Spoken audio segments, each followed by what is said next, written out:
शायद 2025 ऑनवर्ड से कनाडा की जो इमिग्रेशन है ना, दुनिया की मुश्किल से मुश्किल तरीन इमिग्रेशन में से एक हो जाए। ये जो 2024 का साल है ना, ये बहुत इम्पोर्टेंट है और यही फाइनल ईयर है कनाडा आने का और कनाडा में सेटल होने का। ये कनाडा की हिस्ट्री में पहली बार ऐसा हुआ है कि टेम्परेरी रेजिडेंट्स को रिड्यूस करने जा रहा है कनाडा। इससे पहले कभी भी नहीं हुआ है ऐसा। कनाडा के मिनिस्टर मार्क मिलर ने 21 मार्च 2024 को अपनी प्रेस कॉन्फ्रेंस में कनाडा की न्यू पॉलिसी अनाउंस की है। उस पॉलिसी में काफ़ी सारी चेंजेस का उन्होंने बताया है और काफ़ी सारी चेंजेस जो है ना इसी साल होने जा रही हैं। कुछ मई यानी कि नेक्स्ट मंथ से होंगे और कुछ ऑनवर्ड से ये चेंजेस हो जाएंगी। उसी के हवाले से, उन्हीं चेंजेस के हवाले से इस वीडियो में डिस्कस करेंगे कौन कौन सी चेंजेस हुई हैं। सबसे जो पहले नंबर पे चेंज हुआ है वो हुआ है LMIA के हवाले से। सेकंड जो चेंज हुआ है वो है टेम्पररी रेजिडेंस के हवाले से। और जो थर्ड चेंज हुआ है वो है असाइलम सीकर्स के हवाले से। उसमें एक अच्छी न्यूज़ भी है, तो वीडियो को एंड तक देखिएगा। तो ये वीडियो अगर आपको अच्छी लगी तो प्लीज़ वीडियो को लाइक कर दीजिएगा और शेयर कर दीजिएगा। और अगर आप में से कोई भी नया है मेरे चैनल पे तो please subscribe my channel and hit the bell icon for more videos and more updates.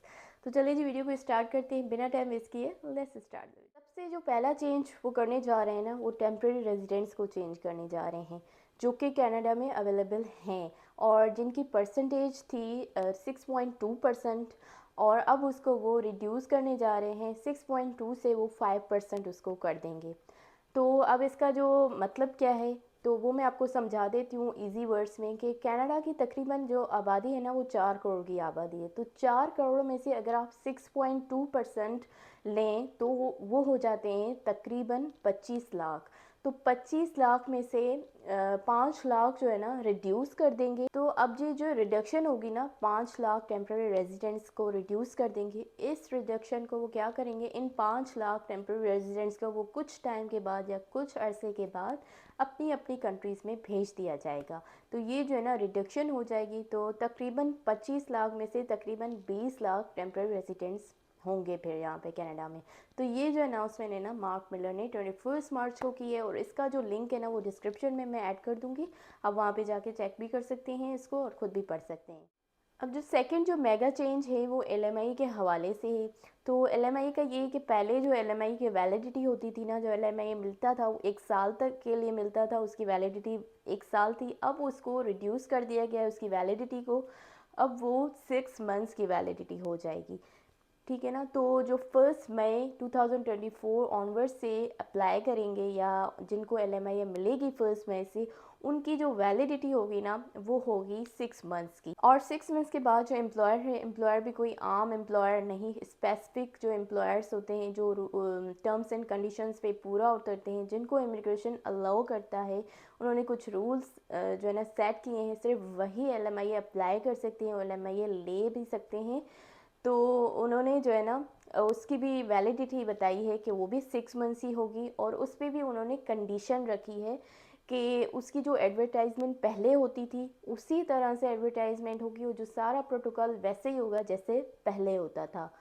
तो ये एक चेंज हुआ है। अब इसमें एक और भी चीज़ उन्होंने ऐड की है असाइलम सीकर्स के हवाले से कि जो असाइलम सीकर्स अवेलेबल हैं यानी कि जो कनाडा के अंदर मौजूद हैं उनको भी कंसिडर किया जाएगा और जो काम कर सकते हैं या जो एलिजिबल हैं तो उनको भी प्रायोरिटी दी जाएगी, उन असाइलम सीकर्स को भी प्रायोरिटी दी जाएगी। तो पहले तो कैनेडियंस आ जाते हैं पहले नंबर पे, उसके बाद असाइलम सीकर्स। और यहाँ पे LMIA का मैं आपको मतलब बता दूँ कि LMIA का मतलब ये होता है कि जब कोई कैनेडियन अवेलेबल नहीं होता है किसी काम के लिए तो फिर जो है ना बंदा बाहर से लिया जाता है। और उन्होंने ये भी कहा है कि इसमें जो भी असाइलम सीकर्स हैं जिनके पास वैलिड वर्क परमिट है ना उनको भी शामिल करें इस चीज़ में। और तो सबसे पहले नंबर पे आ जाते हैं कैनेडियंस, उसके बाद असाइलम सीकर्स और उसमें भी अगर कोई बंदा अवेलेबल नहीं है तो फिर उस जॉब के लिए तो फिर जो है ना बाहर से बंदा लिया जाएगा। तो ये जो है ना सेकंड शिफ्ट हो गया। आने वाले वक्त में जो कनाडा की इमिग्रेशन है ना वो मुश्किल से मुश्किल इमिग्रेशन होगी। तो ये जो है ना उन लोगों को ये बात समझ आ गई थी जो लोग इन चीज़ों को समझते हैं या जो पढ़ते हैं इन चीज़ों को, तो उनको जो है ना बहुत क्लियर नज़र आ रहा था कि कनाडा की जो पॉलिसीज़ है ना बहुत तेज़ी से चेंज होती जा रही थी और इमिग्रेशन में बहुत ज़्यादा चेंजिंग हो रही थी।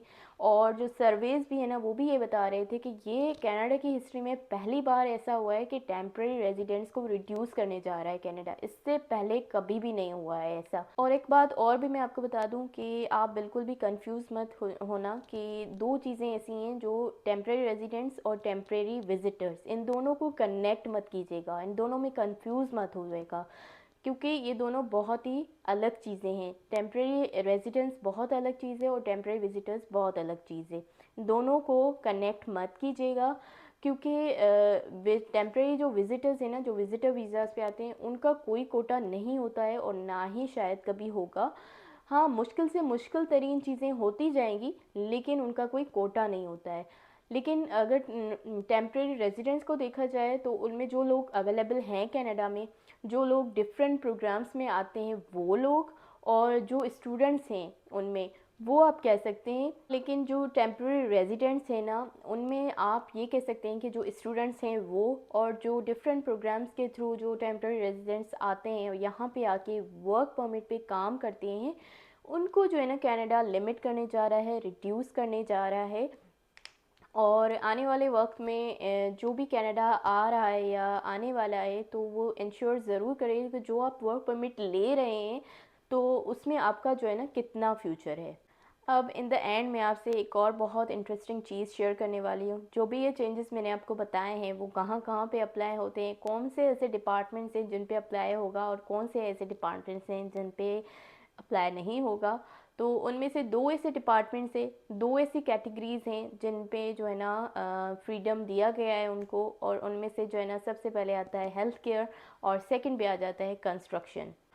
और इन दोनों डिपार्टमेंट्स को जो है ना एग्जामेशन दी गई है। और दो और भी डिपार्टमेंट्स हैं जिनमें से एक पे आ जाता है हॉस्पिटैलिटी और दूसरा एक और भी है, उनको भी सोचा जा रहा है, उनके लिए भी कंसिडर किया जा रहा है कि उनको भी एग्जामेशन दी जाए।